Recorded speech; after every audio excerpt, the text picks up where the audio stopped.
Welcome back to this session in pharmacology, where we continue looking at drugs acting in the central nervous system, the CNS. We've looked at benzodiazepines, how these are the mainstay treatment of anxiety disorders and as hypnotics used to treat insomnia. We also looked at lithium, one of the mainstay treatments in bipolar disorder, where the person would cycle between depression and mania. Both of these drugs with quite serious adverse effects. In the case of benzodiazepines, the dependence that is produced, so therefore the tolerance and the withdrawal symptoms that are shown when the person stops the medication. And with lithium, toxicity, signs seen in the CNS, kidney and other organs. We're now going to go on and look at epilepsy. We'll see that benzodiazepines are also useful agents as anti-epileptic drugs. We'll also look at schizophrenia as another neurological disorder, and we'll see that there are a range of mainstay treatments, but that there are other drugs that might also be useful in schizophrenia, such as lithium. First of all, then, to look at epilepsy as a disorder. It is the most prevalent neurological disorder, still not widely accepted in society. People who are diagnosed with epilepsy will commonly talk of problems with family members, in the workplace, and so on. From documented stories, even some of the biblical stories, we know that epilepsy is millennia old. King Saul in the Bible may be having epileptic seizures from the biblical account and the way it's described. We do know that it does occur more commonly in males. Very high incidence in early childhood, so quite common in children. Less common in adulthood, but still a prevalent disorder. And then epilepsy becomes quite common once again in late adulthood. The cause of the actual epileptic seizure, as we'll see, many proposed contributing factors. There are some genetic disorders where the person is then susceptible to epileptic seizures. There may have been an actual injury or trauma to the brain, which then causes epileptic seizures. If you have a client, though, who is experiencing uncontrolled epileptic seizures and has not had them checked out, it would be very important to impress upon them the importance of doing so and to do that referral. It could be brain tumours that are causing those epileptic seizures. But for some people it might be metabolic disturbances such as hypoglycemia, or they may be withdrawing from an illicit drug, and alcohol can also show epilepsy as one of the withdrawal effects. The term epilepsy describes a range of disorders, and the seizure itself is a convulsive disorder. It may be recurrent.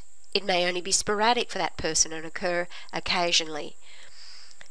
But in every case, that epileptic seizure is an excessive and erratic discharge of electrical activity in neuronal pathways in the brain. You can see from the signs that the person shows which area of the cerebral cortex is involved. So we'll then go on and have a look at how seizures are classified, by which areas of the cerebral cortex and CNS are involved. They are classified then as either partial seizures or focal seizures, if there is only one specific area of the brain involved and an electrical discharge occurs there. It can start out partial and then secondarily spread as a generalized seizure to the whole of brain, and then some seizures, once that erratic discharge starts, it then spreads quickly to the whole of brain through the corpus callosum and would then be classified as a generalized seizure. Partial seizures with that focal onset may be simple partial, complex partial, or may show that secondary generalized seizure. If it's a simple partial, the person still has some awareness. If it's a complex partial seizure, there is impairment of consciousness. In the generalized seizure, the electrical discharge becomes erratic and then spreads immediately to the whole of brain through the corpus callosum from that site where the original electrical discharge occurred. So the person may show absent seizures where there is alteration to consciousness. This is the petit mal seizure under the old system of classifying. In absent seizures, there is no myoclonus or clonus, or no change in tonicity of the muscles. So no changes in rigidity or flaccidity of the muscles. Rigidity is tonic, and where it's flaccid, that's a clonus. So generalized seizures also classified as myoclonic seizures involving the muscles, clonic seizure, tonic seizure. Grand mal under the old classification system is tonic-clonic seizures, where the person would show rigidity and then flaccidity, looseness of the muscles, and then would go back to then showing an increased tone of those muscles, back to then the tonic seizure. But generalized seizures may also show atony, complete loss of muscle tone, and atonic seizure. Different again is then infantile spasms, where the person is, this infant is still showing an epileptic seizure. Here on the electroencephalogram is a grand mal seizure. Once again, the person who has this EEG is asked to expose themselves to lights, or it might be sleep deprivation, whatever the trigger might be, to try and induce a grand mal seizure while the electroencephalogram is running. That's the best way of diagnosing the type of seizure. And as we're going to see shortly, that is critical in getting the medication just right, and therefore in controlling those seizures, and hopefully one day giving the person back their life free from these anti-epileptic drugs. But the goal with epilepsy treatment with anti-epileptic drugs, acronym AED, is to get the person down to monotherapy and gain seizure control. As you saw though, some children by adolescence have the seizure under control, and medication can then cease. As to which anti-epileptic is chosen as the monotherapy does depend upon various factors. We're going to concentrate on the concept of it's the type of seizure that is the critical factor. But as we'll also see, it does depend upon the individual. The efficacy of a particular AED depends on a variety of other factors as well. Special situations to do with that individual. If they're a female and they become pregnant, then that will affect which anti-epileptic drugs the person can be on. We'll also see pediatric epilepsy. There are only certain medications that can be used in children. The thing that is so variable between people, not only the efficacy of the drug, but how they tolerate its adverse effects. And differences between people here can be quite significant. So this tolerability can certainly affect which anti-epileptic drug is chosen for the individual to achieve that monotherapy. In addition, though, other factors such as what other drugs that the person is on. We'll see a lot of the anti-epileptic drugs commonly associated with wide-ranging drug-drug interactions. The other goal of anti-epilepsy treatment is to adjust dosage accordingly. You want to use the lowest dose that will still achieve control of those epileptic seizures. The lower you can get that dose of anti-epileptic drug, the less chance that the person will show adverse effects. And if the dose is too low, If seizures are becoming uncontrolled, then dosage may need to be adjusted. As we'll see though, it may be that monotherapy can no longer be the goal until those seizures come back under control, and an adjunct therapy may also be needed, an add-on. Once again, by describing it as an adjunct, we're implying that the goal is still, hopefully with time, to get the person back to a monotherapy. Some of the serious adverse drug reactions that the anti-epileptic drugs show include excessive sedation. In the CNS, they may also show ataxia, confusion, and depression of the respiratory centres, one of the serious adverse effects of some of the anti-epileptics. They may also depress cardiovascular centres. In the cerebral cortex, some of the anti-epileptic drugs may also affect cognition, impairing memory and learning. So because of these CNS effects, you have to choose wisely when it comes to children.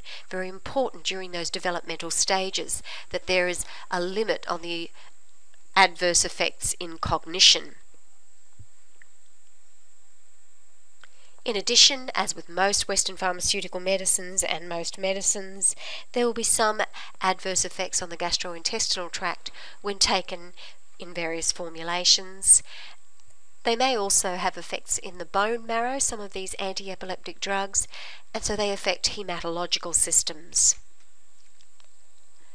In general as well, the anti-epileptic drugs show many drug-drug interactions. These include raising the concentration of the anti-epileptic agent, thereby increasing its toxicity, and as you've seen, some of the adverse toxic reactions, such as on cardiovascular and respiratory centres, can be quite serious. The anti-epileptic drug itself may induce many drug metabolizing enzymes. It will lower the concentration of that particular anti-epileptic agent and others that may be used in combination. In addition, the anti-epileptic drug can lower the concentration of various hormones, cardiovascular drugs, and antimicrobials. Antidepressants, antipsychotics, and antihistamines may also show a pharmacodynamic effect in the CNS and may lower the seizure threshold. So while the person is on these other medications, this will alter their anticonvulsant requirements and may then affect the dosage regimen that is used to control that person's epilepsy. We'll look at the anti-epileptics by classifying them into three main groups. Those that enhance gamma-aminobutyric acid actions in the CNS. Recall that GABA is one of the main inhibitory neurotransmitters, so if you enhance that GABA inhibition, this will increase the ability to control excessive neural activity, to put some sort of inhibitory control on it, making it less likely that that initial excitatory discharge will happen, and then reducing the likelihood of it spreading. In addition, we'll look at anti-epileptics that work on inhibiting sodium channel function. This will then block repetitive depolarization of the same neurons. And then we'll look at agents that are miscellaneous. They don't fall neatly into one or other category as ones that enhance GABA or inhibit sodium channels. But in general, these anti-epileptics stabilize nerve cell membranes by some mechanism, generally altering cation transport, and if cations are involved, it is generally sodium, potassium or calcium ions that are involved. So first of all, those that enhance GABA inhibition.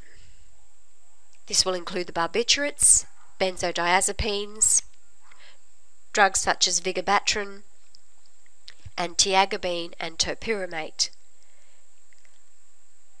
Barbiturates are CNS depressants. They do suppress seizures, but because they have effects on respiratory centres and show respiratory depression, they have this low therapeutic index.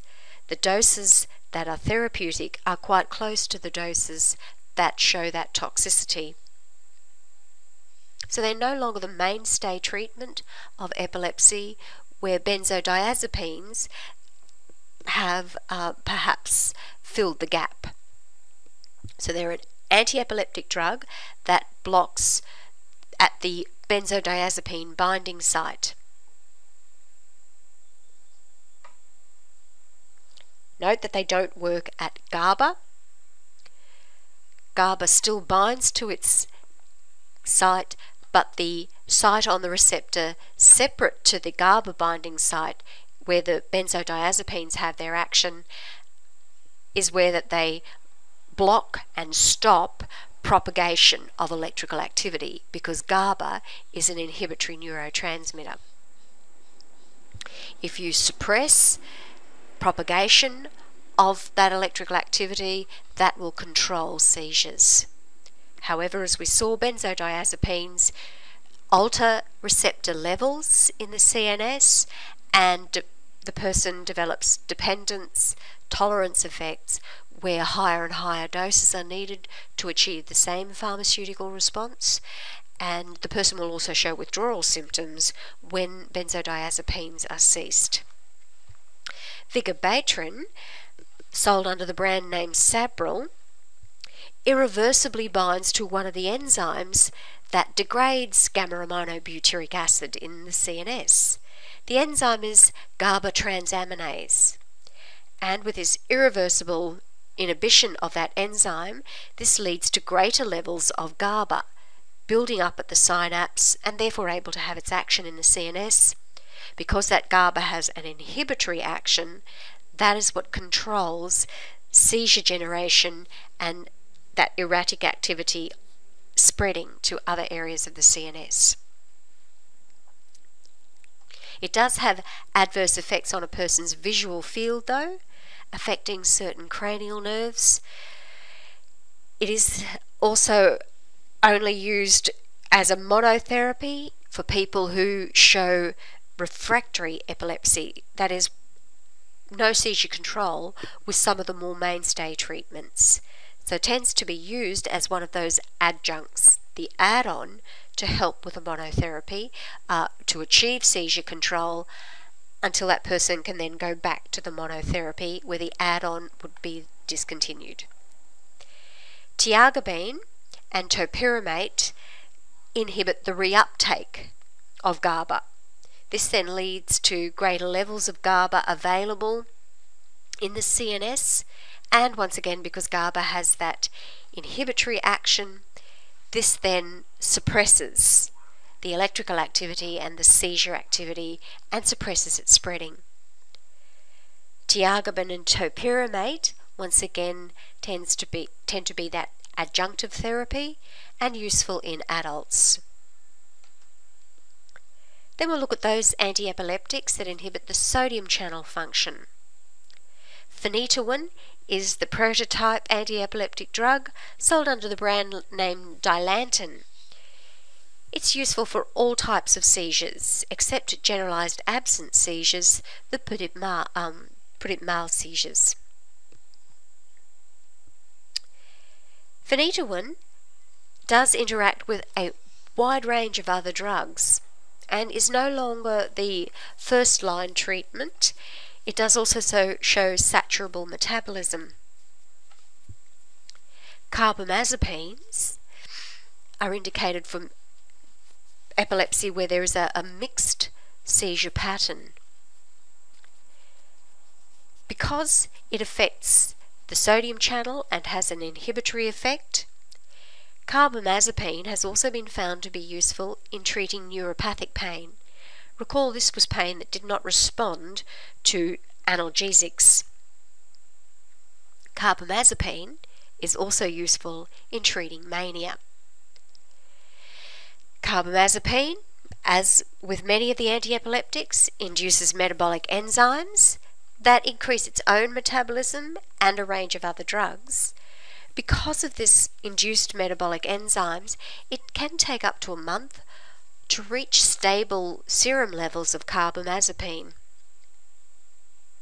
Sodium valproate, marketed under the brand name Epilum, is a very useful monotherapy, useful in children and in adults, but is also useful as an adjunct, an add-on, where needed to achieve epileptic control before the person can then be trialled on a monotherapy.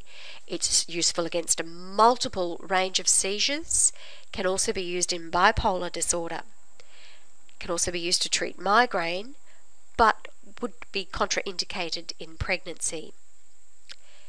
The sodium valproate, the valproate is the negatively charged anion, and it is therefore classified under those anti-epileptic drugs that inhibit sodium channel function. It blocks the sodium ion channel. In addition, it's also known to block potassium channel and calcium channels. Sodium valproate, though, also may block GABA reuptake. Sodium valproate, or Epilum, as we said, also very useful in children. Lamotrigine is another one of those anti-epileptics working at the sodium channel, decreasing that sodium channel function and having an effect then inhibiting the release of certain excitatory neurotransmitters, particularly glutamate and aspartate. So because of this enhanced inhibitory actions in the CNS, less likely then for seizures to develop and to spread. But, as we said, generally as an add-on adjunct therapy to achieve epileptic seizure control before that person would then be put back onto a monotherapy. Various miscellaneous agents include ethosuximide and gabapentin. Ethosuximide works on calcium and decreases calcium conductance in the motor cortex. It makes the threshold at which a seizure starts much higher, therefore reducing the likelihood of a seizure occurring. Also with ethosuximide, the height of the EEG spike that is seen can be changed, and it changes the wave pattern in absent seizures, so useful in treating those absent seizures. Gabapentin, as the name suggests, works on GABA. It is believed to raise brain levels of GABA, that gamma-amino butyric acid. It's useful in treating partial seizures, and remember we said partial seizures may be focal or complex. Partial seizures can occur with a secondary seizure afterwards, or they can occur without that secondary seizure, but in either case, gabapentin being a good therapy as an anti-epileptic drug. And in addition, like carbamazepine, useful in treating neuropathic pain because of its inhibitory effects in the CNS, at treating that pain that is primary to the neuron and that pain that does not respond to normal analgesics. We'll look then at schizophrenia as another neurological disorder before we go on and have a look at degenerative disorders, where we'll use Parkinson's as our example. The mainstay treatment of schizophrenia is drugs known as antipsychotics or the psychotropic agents. Read up on schizophrenia. We want you to look up the two types of symptoms that are often seen, those that are described as the positive symptoms. These include disordered mood, disordered thought patterns, and disordered perception. So this includes the auditory signals that are perceived, but also other sensory perception that is affected, and the person's volition, their ability to choose actions. These are all the positive symptoms of schizophrenia. In addition, in schizophrenia, there are certain negative symptoms where the person withdraws, shows an emotional withdrawal. They also lose insight as to how they are impacted and how they impact on other people. And these are known as those negative symptoms. We'll see very important in choosing the Western pharmaceutical treatment that's used in schizophrenia as to which symptoms are treated, the positive symptoms or the negative symptoms. Ultimately, with schizophrenia, there is abnormal brain circuitry, widely disturbed neurotransmission in the CNS, and it may be due to a defect that occurs very, very early in brain development. It may be congenital, or it may be some environmental factor very early in development.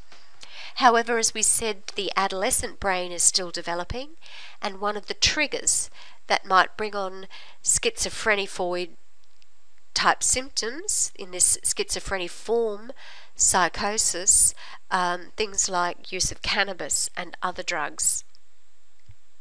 As to whether a diagnosis of schizophreniform psychosis is given or whether schizophrenia does depend upon time and time only.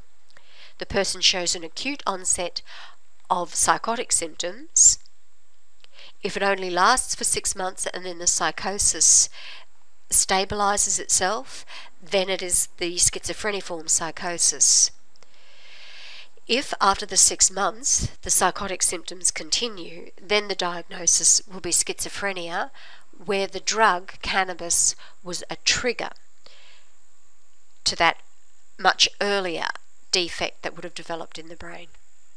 But it can also be a trauma that might lead to this acute onset of psychotic symptoms that could either be schizoid, schizophreniform, or could be the schizophrenia still seen after the 6-month time period. So to treat these psychotic symptoms of schizophreniform psychosis and schizophrenia, 2 groups of drugs will be used, the typicals and the atypicals, and we'll see their use depends upon the adverse drug reactions that the person shows. The typicals include phenothiazine derivatives such as chlorpromazine, thiazanthines. These are drugs that have a xanthine basis but sulfur groups, thiazanthines, added as well. So flupenthixol and zeuclopenthixol. Haloperidol is the prototype of the typicals, and pimozide, also a typical antipsychotic. We'll just look at the group together as the typicals and discuss haloperidol as being somewhat representative of the typical antipsychotics. And then when we look at the atypicals, we're going to have a look at clozapine as the prototype, sold under the brand named Clopine, but there are others, risperidone and so on, that are atypical. The typicals have been known since last century, very early, around the 1950s, 1960s, a lot of these were developed, such as haloperidol, and they are known to block dopamine receptors in the CNS. Haloperidol, for example, blocks the dopamine type 2 receptor. This receptor is particularly rich in a functional area of the brain known as the mesolimbic system. Haloperidol would be indicated for use in children if they show severe behavioural problems. It's also useful in acute mania. The typicals produce many adverse effects because they work on more than that dopamine receptor. They are non-selective, also working at cholinergic receptors and having various anticholinergic effects there.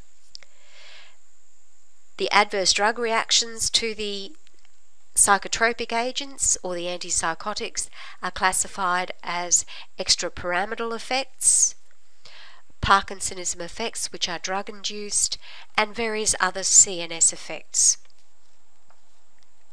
In the extrapyramidal system of the CNS, the adverse effects of the antipsychotics include akathisias, dystonias, and tardive dyskinesias, as well as those drug-induced Parkinsonism symptoms. So we'll see that extrapyramidal cortical tracts also important in development of true Parkinsonism, but this is a drug-induced and iatrogenic Parkinsonism symptoms, where we'll see the person shows a classic stooped gait, has problems beginning a muscular action and problems controlling it, many tremors and so on. So akathisia is busy legs. The person cannot keep their legs still. Dystonias are very worrying extrapyramidal effects of antipsychotics. Shown here is a dystonia of this person's neck muscles. So dystonia, dysfunctional tone in those muscles. Problems with proprioception and maintaining appropriate muscle tone and opposing muscle groups. Tardive dyskinesias are where the person might show various mouth grimaces and lip smacking. So these are all the extrapyramidal effects. But in addition, as we said, many other effects on other receptors in the CNS. They may simply show sedation, one of the problems with a lot of the antipsychotic agents, but because they also affect noradrenaline receptors, the person may develop orthostatic hypotension. Every time they change body position from lying to sitting or from sitting to standing, a rapid drop in blood pressure and dizziness, fainting, and can be quite worrying, this orthostatic hypotension. So depending upon what adverse drug reactions the person showed, they may then be put on one of the atypical antipsychotic agents. The mechanism of action here is also to block various dopamine receptors, but it includes D1 and D4. There is some blocking of D2 receptors, but because these atypicals tend to show less affinity for the D2 receptor, there is less of those adverse drug reactions. Atypical antipsychotics are also useful in treating the negative symptoms, where a lot of the typicals do not. So there is less of that withdrawal and a flat mood. They don't lose that insight. So the behaviours associated with those negative symptoms are also treated by these atypicals. Because they have less affinity for that D2 receptor and block less at that receptor, there is less likelihood of those extrapyramidal effects occurring. Less likelihood of the akathisia, the busy legs, the dystonia, it's very worrying, the Parkinsonism, and the other extrapyramidal effects. There is also less likelihood of producing sedation, especially risperidone, one of the atypicals. They will all produce weight gain, these atypicals, so this tends to be one of the reasons why clients might become non-compliant with their therapy. They may also develop seizures, drug-induced epileptic seizures, and clozapine, the prototype of the atypicals, can also affect the bone marrow and produce a granulocytosis. So now we'll have a look at Parkinson's itself, where that person shows a loss of postural reflexes, muscular weakness, loss of muscular rigidity. They have a forward flexion of the trunk, as you saw in the diagram of the drug-induced Parkinsonism, one of those extrapyramidal effects. But they also show bradykinesia, slow kinetic movements. Even while resting, the person may show tremors.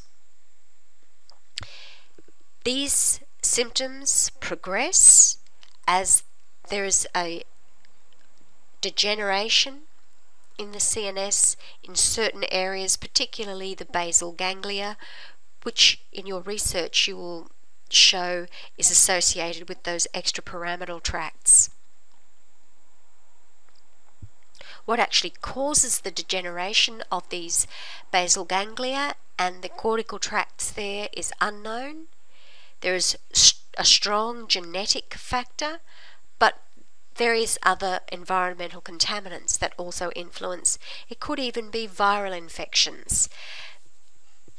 There is a Parkinsonism that occurs after a viral encephalitis.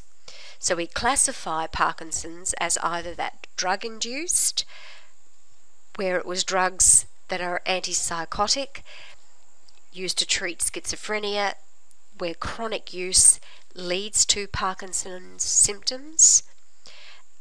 It might be that post-encephalitic type Parkinsonism. There are some forms of Parkinsonism where it can be shown to occur and to degenerate slowly and progressively because there is a progressive hardening of cerebral arteries and arterioles, so due to an arteriosclerosis. But there is also idiopathic Parkinsonism where there is no known cause.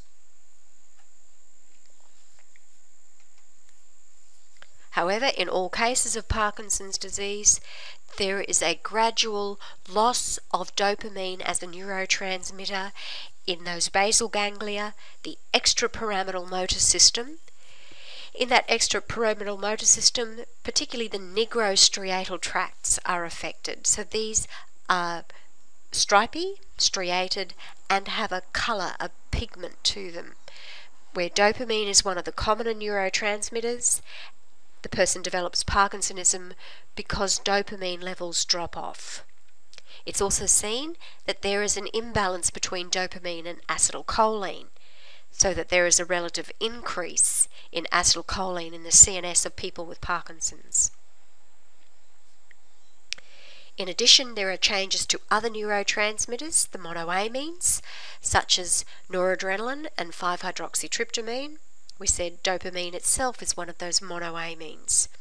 But it might also be somatostatin, substance P, and enkephalins, your bioactive peptides that become decreased in the CNS of a person with Parkinson's. The two Western pharmaceutical treatments target the dopamine levels in the CNS, and we'll talk about levodopa and its use to bring back a balance of dopamine levels in the CNS, where it's used with another drug, carbidopa. But there may be also those drugs that block the relative excess of acetylcholine and so are anticholinergic and therefore used to treat that person's Parkinsonism. But the drug we will concentrate on is levodopa. You know that dopamine is a precursor for noradrenaline and 5-hydroxytryptamine, that dopamine is made from the amino acid tyrosine. But in the